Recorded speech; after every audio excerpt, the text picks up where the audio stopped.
Akazina nitwa UWIMANA Jadot, nkaba ndi umwe mu bana batanu, nkaba ndi ifura mu muryango. Nsanzwe ndi umworozi w'inkwavu, novuga yuko yabigize umwuga kuko ndayimazemwo umwaka ugira 4. Gituma nahisemwo inkwavu nuko nari ndazivumbuyemwo amabanga menshi yaragiye atandukanye, canumva nobijamwo ndabikunze, nkabikora ndabikunze kuko hambavu yo kuvumburamwo ayo mabanga muri zo nuko byatanga umusaruro ku mwanya mutonya, canumva nobikora ndabikunze. Ayo mabanga nayo twagiye kuvumburamwo yari y'amaganga. Amaganga novuga yuko ari nk'ifumbire ikomeye mu gufumbira imirima, arafumbira ibiterwa nka byose, kandi novuga yuko anavura no ku mababi y'ibiterwa nka burya bukoko buba bwateye imirima.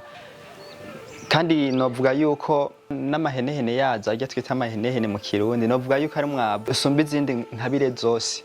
Eca numva nobijamwo ndabikunze kuko twari tusanzwe tuvumbuyemwo amabanga, canumva nobijamwo ndabikunze. Umuhamagaro wo kuba narinjiye mu bworozi bw'inkwavu nuko nari sanzwe mbonye yuko bitanga umusaruro ku mwanya mutonya. Urumva inkwavu zigwira ku mwanya mutonya, zikatanga umusaruro ku mwanya mutonya.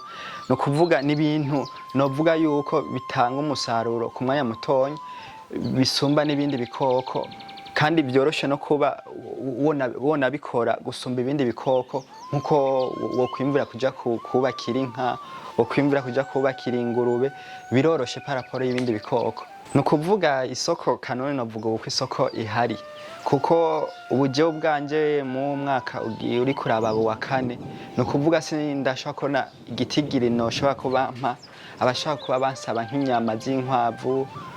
N'ubu abene Burundi barahaye bamenya akamaro kari muri ya maganga y'inkwavu. Ubu novuga yuko bariko barangurira ku bwishi. Kugira ngo ndego n'umukuru w'igihugu novuga yuko bwabaye ubuntu bw'Imana, kuko sinovuga ngo nari noroye gusumba abandi bose, kuko n'abandi bose bari basanzwe boroye, ariko ya Mana igutora mu ihanga ry'abantu ikagucarikana n'abakomeye, niyo novuga yuko yabitumye. Vyari ibintu bidasanzwe, byari iteka ridasanzwe mu muryango kuba twicarana n'umukuru w'igihugu. Vyatweretse yuko nawe yitwarika abantu batonya, biduha ishema, biduha n'imbaraga zo kumva yuko twokora twivuye inyuma.